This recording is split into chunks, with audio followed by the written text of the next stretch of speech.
আনন্দে থাকুন, ভালো থাকুন, সবাইকে ভালো রাখুন। হ্যালো বন্ধুরা, আজ জারু চ্যানেলে আপনাদের স্বাগতম।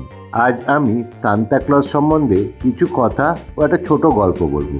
সান্তা ক্লজ এক কিংবদন্তি চরিত্র। তিনি সেন্ট নিকোলাস বা ফাদার ক্রিসমাস বা সান্তা নামে পরিচিত। আজকের এই সান্তা ক্লজ এক স্থূলকায়, হাসিমুখ, সাদা দাড়ি বিশিষ্ট এক ব্যক্তি। তার পরনে থাকে সাদা কলারযুক্ত লাল কোট, সাদা কাফযুক্ত লাল ট্রাউজার, কালো চামড়ার বেল্ট ও বুট জুতো। প্রচলিত বিশ্বাস অনুযায়ী তিনি ক্রিসমাস ইভ বা 24 ডিসেম্বর অর্থাৎ ক্রিসমাসের ঠিক আগের দিন বাড়ি বাড়ি ঘুরে ভালো ছেলে মেয়েদের উপহার দিয়ে যান, গরিব দুঃখীদের উপকার করেন, সাহায্য করেন, তাদের খাবার দিয়ে যান। এ নিয়ে অবশ্য অনেকের অনেক মত আছে। সমালোচকদের মতে ক্রিসমাসের কথা ছড়িয়ে দেওয়ার জন্য এটি একটি প্রয়াস। অনেকে বলেন ব্যবসায়ীরা এই ক্রিসমাসের সময়টাকে তাদের বিক্রি বাড়ানোর জন্য এই গল্পটি ফেলেছেন। আমরা সত্য মিথ্যা তো জানি না, তাই এই আলোচনার মধ্যে যাব না। সান্তা ক্লজের আসল গুরুত্ব হলো তার সুন্দর মানসিকতা বা আদর্শ, যা হলো ছোটদের উপহার দিয়ে তাদের মন ভালো করা, মুখে হাসি আনা আর গরিবদের সাহায্য করা। সান্তা ক্লজের একটা গল্প বলি। প্রায় 2000 বছর আগে সেন্ট নিকোলাস নামে এক বিশপ ছিলেন। তার পিতা খুবই ধনী ছিলেন। ওনার যখন খুব কম বয়স, তখন ওনার বাবা মা হঠাৎ মারা যান। তার বাবার বিরাট সম্পত্তি তিনি অধিকারী হন।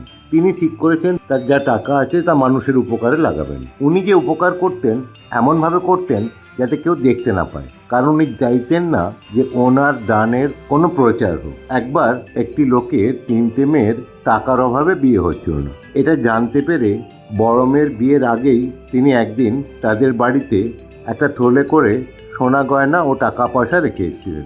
বাড়ির লোকেরা বুঝে উঠতে পারছিল না কে দিয়ে গেল। যাই হোক, সে মেয়েটির বিয়ে হয়ে গেল।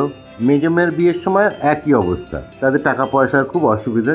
উনি একই কাজ আবার করেন। দ্বিতীয়বার পাওয়ার পরে যার মেয়ে, সেই ভদ্রলোক ঠিক করেন কে দিচ্ছে তাকে দেখতে হবে। এরপরে ছোট মেয়ের বিয়ের সময় যখন সেন্ট নিকোলাস টাকা দিতে যান, তখন সেই ভদ্রলোক তাকে দেখে ফেলেন। বারণ করা সত্ত্বেও ঘটনাটা ছড়িয়ে যায়।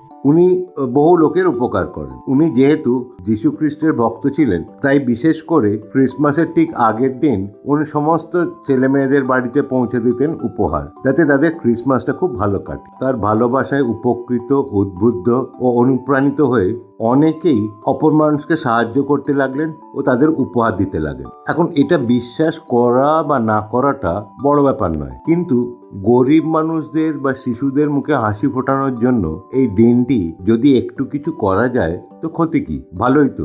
সবাই ভালো থাকুক। ভিডিওটি দেখার জন্য ধন্যবাদ। ভালো লাগলে প্লিজ সাবস্ক্রাইব, লাইক ও অন্যদের সঙ্গে শেয়ার করবেন। ভালো থাকবেন, সুস্থ থাকবেন।